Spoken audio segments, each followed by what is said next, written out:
A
reading from the Holy Gospel according to Luke.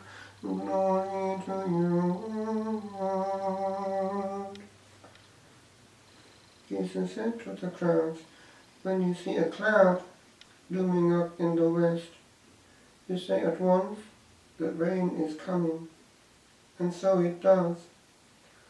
And when the wind is from the south, you say it will be hot, and it is.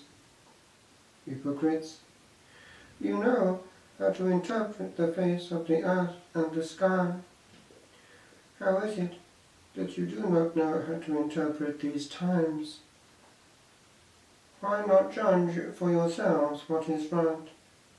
For example, when you go to court with your opponent, try to settle with him on the way, or he may drag you before the judge, and the judge hand you over to the bailiff, and the bailiff have you thrown into prison.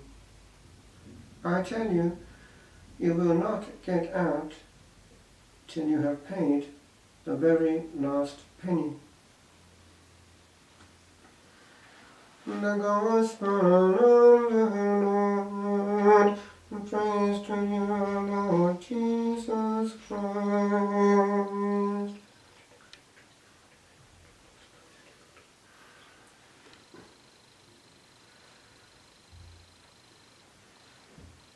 In this centenary of the apparitions of Our Blessed Lady at Fatima, we cannot but think of the signs of the times and recognizing the situation of this planet on which we stand.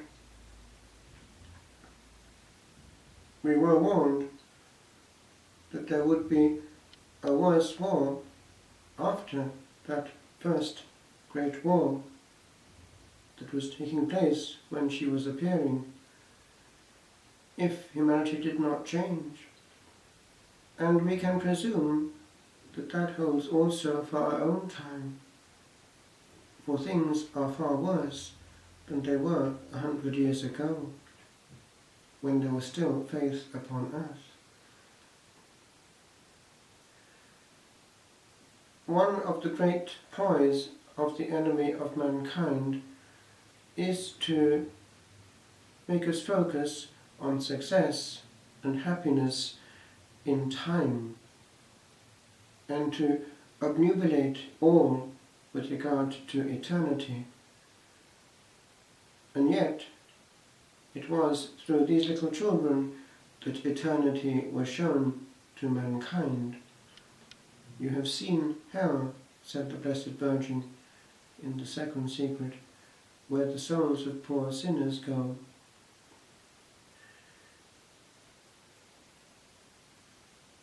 The great issue then, 1 second after the soul is separated from the body, is which way is it going to go? And at that point, things are seen in their true light. And there must be a great anxiety. Which way am I going to go? For henceforth I have no control. I am at the mercy of greater forces. And at that point, the truth of what the Archangel Michael said at the great rebellion of the angels, who is like God, comes to the fore. For if we are honest, we have behaved as if we were God. For the God of gods and Lord of lords has been successfully cancelled from the equation. And indeed, that is happening even on national level. We decide what is morally acceptable. Is it not true? And so, those of us who bear responsibility bear also the consequences in the beyond. But if the soul is not lost, at that point it sees why it must be purified. In our time, we have more going on and known to be going on in the beyond than before, in the sense that more people are called back through modern means. And so we have this phenomenon by now fairly widespread of NDE, near-death experience. But it is actually death, otherwise they wouldn't be there. Cardiac arrest and so on. And accidents and all that goes with it, the soul impacting against the beyond and somehow being brought back through a tender mercy of our God. I would like to dwell for a second on one thing which has hit me through looking at some of these, and it's this, constant in the equation. It's the fact that the soul is given to understand all with regard to the consequences of each act. In other words, the soul is shown not only its acts again, but also the ripple effect of each one. It's actually colossal. And this bit has to be handled in the beyond. Indeed, the soul, without the body, perceives without the five senses and has a different awareness, far more acute, and the power of thought comes through. It would seem that even our thoughts are not indifferent. Some souls are able in this life to pick up thoughts. But we can sharpen also our spiritual awareness by a gift of the Holy Spirit, the gift of knowledge.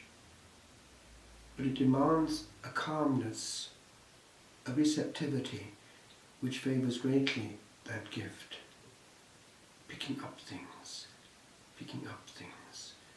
But we need in the first instance to pick up our own things and the ripple effect of every word and gesture that we emit.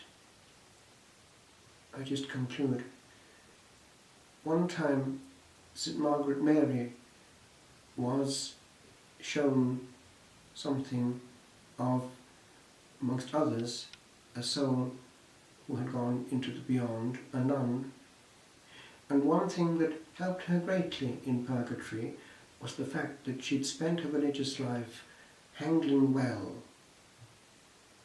those who were difficult for her upsetting for her and causing her pain. She never showed it, she concealed it, and always replied well. That was not a glorious sanctity to be admired by those who come to watch somebody doing visible things, but something which drew the attention of the angels, and that's something that we can manage, doing well the little things that no one will ever know about, but God will, forever.